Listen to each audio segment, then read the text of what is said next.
Hey, what's going on? It's the Chandie Speaks podcast. I'm back. Another week. It's the day after Memorial Day. This is for Wednesday, May 28th, 2025. I'm recording this the night before I just got off of work. Chilling. Just chilling here. Another week listening to me ramble mostly about just bullshit that I think some people may not agree with it, but I feel a lot of people do, and either way, I'm here. So it's been raining outside like for 3 days. It's been like apocalyptic rain. I'm here in Gwinnett County, Georgia, down south, America. People always ask me why did you move to Georgia? I'm from Chicago, and I've never been this far south. Down in the south, they talk. Got a little drawl when you talk. I like it out here. Yeah, I lived mostly in the north most of my life. Let's see. I did most of Chicago. Lived in Colorado for a long time. I think like 10 or 11 years. And then lived in Arizona for a little bit. No, I lived in California. Mostly, yeah, the northern states. But down here, honey, you in Georgia. All right, let me stop. I like doing accents sometimes. Yeah, I'm just chilling. Thanks for asking your questions. I'm just gonna get into it. So before I get into it though, go ahead and email me your questions. I'm listening. Really, I'll read any of the questions, but don't get too crazy, you know? I'm not a trained professional, okay? Obviously, if you have medical advice, go to a doctor. ChandieSpeaks@gmail.com. That's the email address. I've been transitioning from Van Life Diaries to the podcast on my YouTube channel. So I still get a lot of people asking me questions on my YouTube channel, and I'm just directing them all here, just so y'all know. The diehard fans who are already listening to the podcast, but most of the people on my channel don't really know yet that I'm here. So I'm directing all the questions to ChandieSpeaks@gmail.com. So this last question, I did drone videos on my Van Life Diaries. For anyone, I fly a little drone. It's a DJI Mini 3. I just got it. I didn't really just get it. I got it, I got this mini drone. I want to say like fucking January. Maybe it was Christmas. It was January sometime. Yeah. It was right before I went to Guyana for my birthday in March. So I've been learning how to fly this thing. It's been fun. I'm still like a beginner. Still trying to get super comfortable. I get up pretty high. I think my record is like, I don't think it goes too high. I think I got 450 feet. Pretty fucking high. So it's pretty cool. And one of my long subscribers, old OG subscribers on my YouTube channel, asked if I needed a license to fly my drone. And as far as I know, no, I don't. As far as I know, no. I'm actually looking at the little thing. No, I don't need a safety guidelines. There's just a lot of safety guidelines. So it's not recommended to, this is just, basic shit. Not recommended to fly near water or at night, for visual and obvious reasons. Not recommended to fly in a congested area. You have to be within I think 20 meters, I forget, or 200 feet or some shit like that away from a structure. It's a lot of safety guidelines, actually. I should know the exact It's the exact one. But I did talk about a lot of them on my van life diaries. So if you're really if you're really into it, just go get a DJI. I prefer it. Other people got super cool ones, but I'm just getting into it, and I like it. It's a little mini version. What else can I not do? Can't fly near an airport. Can't fly within, like, I think 5 miles of an airport. For obvious reasons. But no, a license isn't required. I think I need, like, special permission to fly in certain areas. I can't fly near, like, government buildings. I can fly in public parks. I can't fly in, private owned areas. But, that's it. Yeah. So that's one of the questions from my YouTube. And then I have another question. I'm a part of many groups on the Blue app on Facebook. And I'm in this social nomad. I believe it's what is the name of the fucking... Now I gotta go to the actual... It's a social nomad lounge. A little over 5,500 members in this group. And I asked a question about a week ago, since my last podcast. If you were in the other group, I think I did a question in the other group last week, and I went off on a tangent about men and women and observation and stuff. But this was a more, I think, uplifting question. I'm going to read the comments. Got 41 comments. The question asks, this is me asking in the social nomad lounge, what is the most pleasant, non-sexual, non-drug experience a human can have? So, yeah. Interesting. Let's hear what people say. This guy says, I don't know if I'm going to say their last name. It's a public post.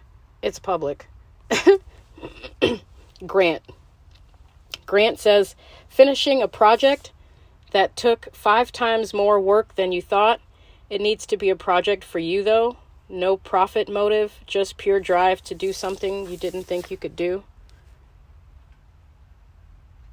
I don't see how that could be the most pleasant experience a human can have. Finishing a project that took 5 times more work than you thought. Yeah, I don't really understand that one. Maybe for him. Good for him.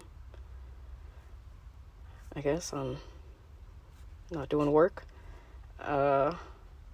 Ryan says yoga. That's the most pleasant, non-sexual, non-drug experience a human can have. I like yoga. I haven't really gotten crazy with the poses and shit. My really good friend Rochelle from my van life diaries in Guyana, she was a yoga instructor, and it's more than the poses. She was like emphasizing that the whole time that I was there. That it's more of a spiritual thing. Men get into yoga. What did she say? She's like, men get into yoga originally for like males, for celibacy, for semen retention or some shit. I have to look that up. I'm not so sure about that. I don't know why I just thought about that. That's what I think about when I hear a man doing yoga, is he's just trying to gain more discipline, which is great. I'm here for it. Cool. Okay. we can all get more discipline, especially the guys. All right. Jesse says fishing is the most pleasant experience a human can have. I've never fished before, so there's that.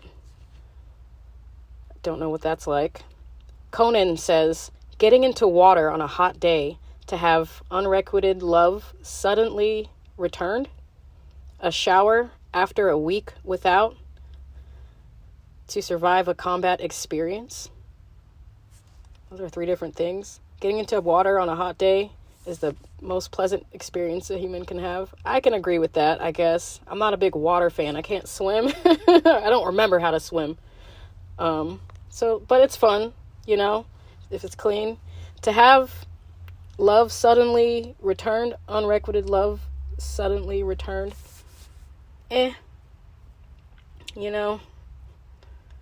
that's cool. A shower after a week without seems more like I don't know, I guess relatable for me right now. Living van life. I know how that is.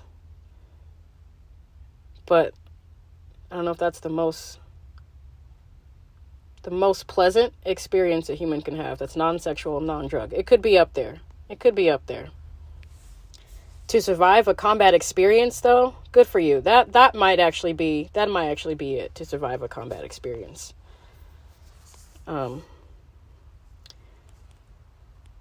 Gretchen writes, scratching a bad itch. William writes, nature alone. That's pretty good. I like being in nature alone. I don't know if he means nature, that's all, like, or being in nature alone. Both, I think both are good. Those are good. Yeah, a lot of people are just basically saying what they like to do. Another chick writes yoga. Katie writes meditation, yoga, sea salt bath. I don't even know how to pronounce this word. Ayurvedic diet, homeostasis, samadhi, performing live music with good friends. I think you're just stunting on this. This girl sounds like she's just stunting on them hoes. Gotta be a white bitch. Respectfully. I think she's just trying to stunt on them hoes. Bless your heart. Chris Trone writes, group flow, like when you're part of an orchestra or play, or when you're in the middle of a crowd of 500 people all singing the lyrics along with the band. Notable moments for me were a Skid Row show singing I Remember You, and a Collective Soul show where the crowd singing, whoa, heaven light your light shine down. It gave me goosebumps. I guess I can get that group flow. The middle of a crowd. Okay, here's the thing with my experience with group flow, because I have stage fright. I used to be in choir when a choir in was it high school or middle school? No, it was high school. High school choir, bro. I showed up for practice every fucking day, but ditched the fucking ceremony like every fucking time, both times, and then I got kicked out 2 times, and they were like, all right, that's it. But I remember we were singing that Hallelujah song. For some reason, that's like, it feels so good singing with the choir, being a part of that too. And I was like, wow, this is a beautiful fucking song. Too bad I won't be singing it up live with you guys. Fuck that noise. Okay. Carrie writes, sinking down into a hot tub after you've been in a lot of pain, sitting quietly on the porch and watching a relaxing spring rain. That is, yes, that's a vibe. That's a whole vibe. Thank you, Carrie. These are good answers. Josh says, being awake at dawn in the forest with a stream trickling and a cup of something delicious in hand. Magical. These are really poetic now. Good for you guys. Good for you guys. I don't really have any critiques with any of these. These are all really good answers. Some of them are kind of showboaty. But really, I wanted people to think about something that wasn't about sex or drugs, and think about just a good time that's like an experience that you had that didn't involve sex or drugs. And that includes alcohol and weed. You know, weed is like, in Georgia, they consider it a drug. But in Colorado, man. Okay, speaking of Colorado, I'm actually driving out to Colorado. Am I going to announce this now? Fuck it, I'll announce it now. I'm driving out to Colorado in a few weeks in June. I'll basically be in the area, let's say Juneteenth. Let's just say I'll be in and around the Denver area, Colorado. Where all those wooks at, man. Bro, do you even follow the dead? I followed the dead. You gotta, dude. You gotta go see Humphreys at Red Rocks. Dude. Change your life, man. Colorado peeps. Oh, if they, like, I love Colorado, but, like, if they weren't so damn liberal out there, it is insane how blue they've changed over the years. Good for them with their degrees. I saw a meme once that said Atlanta is like Denver for black people. But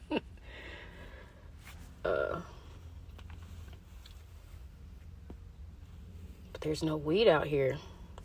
So yeah, I'm gonna be driving there. Really, real talk, to registering my vehicle. Got my Colorado plates. That's really where I live. That's my home. On paper, I live in Colorado. So I'm going home. Check out some pot shops. Go by, I don't know, do some hiking or some shit. I'm gonna be in and out of town for like really quick. Really only on business. I'm going only on business. So that's like Juneteenth-ish. It may actually, no, it may not coincide. Actually, I don't know if I'll be back in time to do the other podcasts. I'll do one right before I leave, and then I don't know about next week, but we'll see. It's the day after Memorial Day. Tomorrow is my mom's birthday. Shout out to my mom. Happy birthday. That's really the biggest news. So I'm working at this wedding chapel. I know I've said it before on the podcast, but yeah, I'm working at a wedding chapel. I'm a chef. I'm still in training. It's still really new to me. Like with this, I guess this style. I've only kind of cooked in like restaurants, but this is like, is it? Yeah, this is the first time that I'm cooking in like catering style, essentially, for like guests over 300 people. Every event that I cook for are for weddings, and sometimes we have 2 weddings in a day. Over 250 people, 300 people, and I'm like, sheesh. And then it's like multiple days in a week. So I'm prepping a lot of food, and I'm cooking a lot of fucking food. But the good thing is like everything that I make, everyone loves. Everyone's like, oh, we're at a wedding. It's a wedding every day. It's so crazy and bizarre. It's still kind of like surreal to me to think like this is kind of a fun job. I get to be like a fly on the wall, like sort of in the background. I'm in the kitchen. This will be a really good reality show too, man. I'm sure they've done it before. Like a catering company, and they're just in the back, and people are just throwing their events and their things. So we have like a wedding chapel, and we have like a, what do they call the thing after the reception? The party room. and then we'll have the food brought out. We have, a lot of good food, and so that's fun. That's what I'm doing. I really like it at this job. I really like it. It's a nice, fun pace. I'm doing what I love. I love cooking. I get to be creative.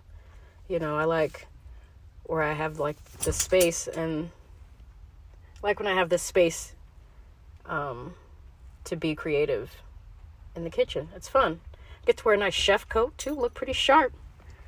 Hey, Ashes. I guess you wanted some acknowledgement. My doggy's here. So yeah, I'm going on a little mini vacation. Not really. It's like a business vacation soon. To Denver. I do want to make some stops along the way to just see if I can fly my drone when I drive out to Denver. So it'll be fun to get back on the road. I'm kind of excited about it. Kind of nervous because, am I nervous? I'm not really nervous. It's my baby. It's my new car. It's not really, it's a new to me car, and gotta make sure it's in tip-top shape. My battery light came on the other day, and like, cool.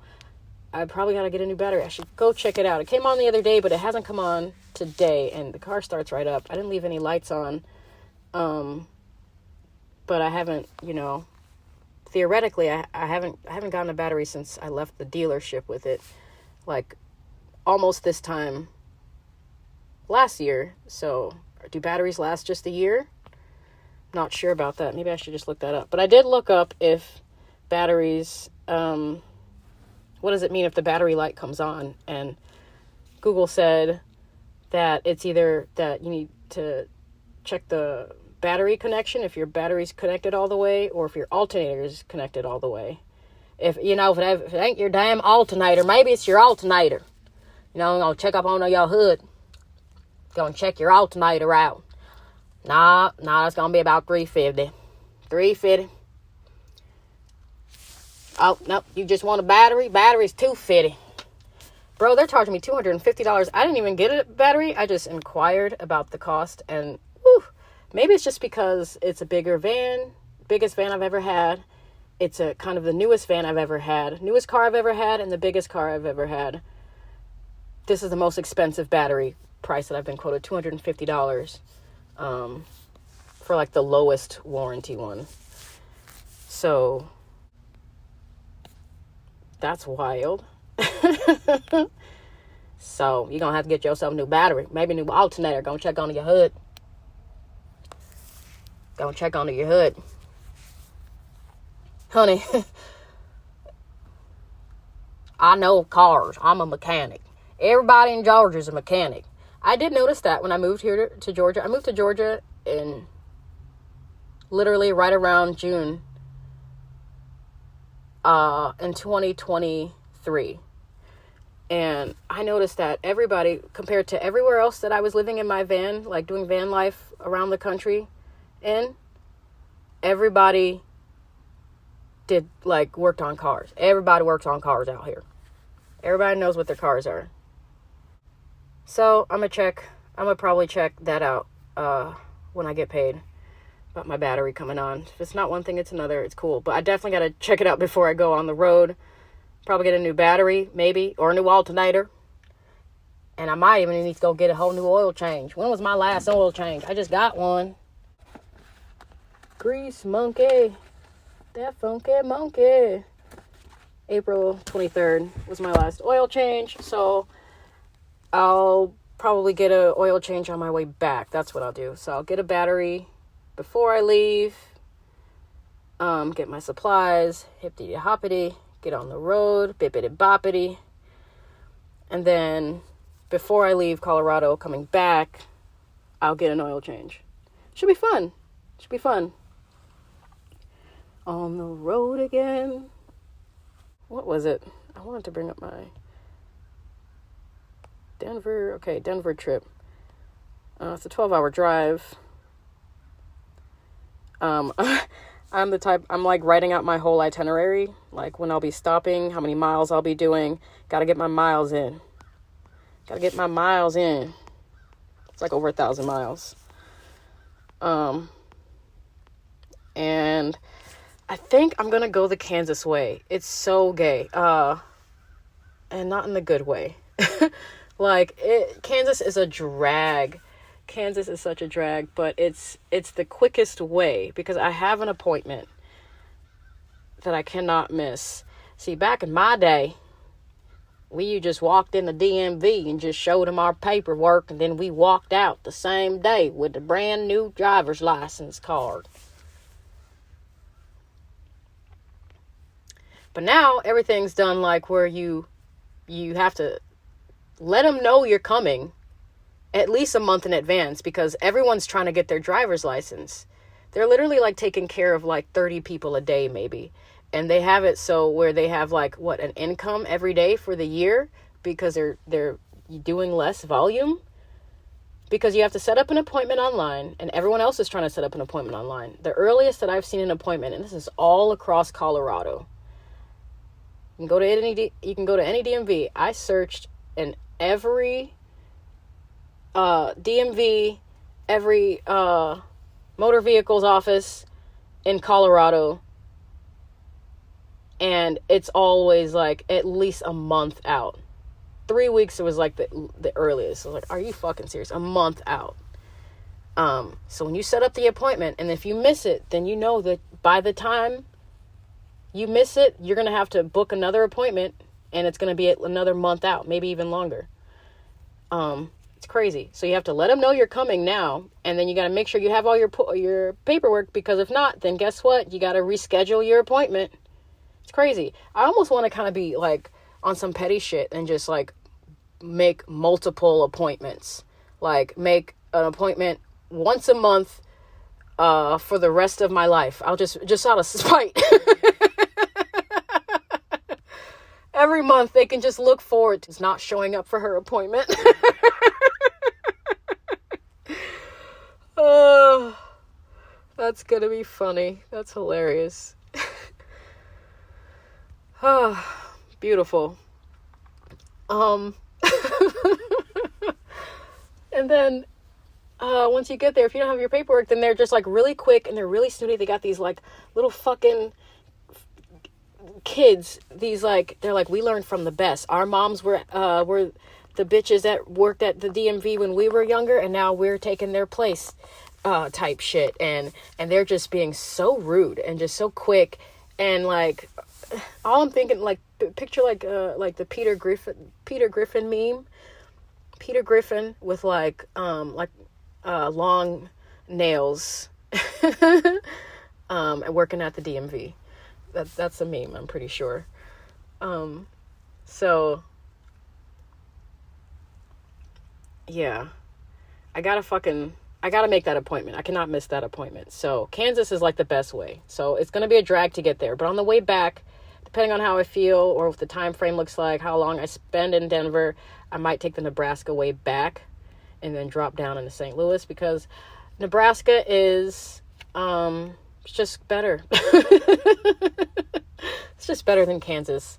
Really don't like. I didn't like that drive. Really, I only did it eastbound. So maybe westbound will be better, since I'll be driving toward the mountains.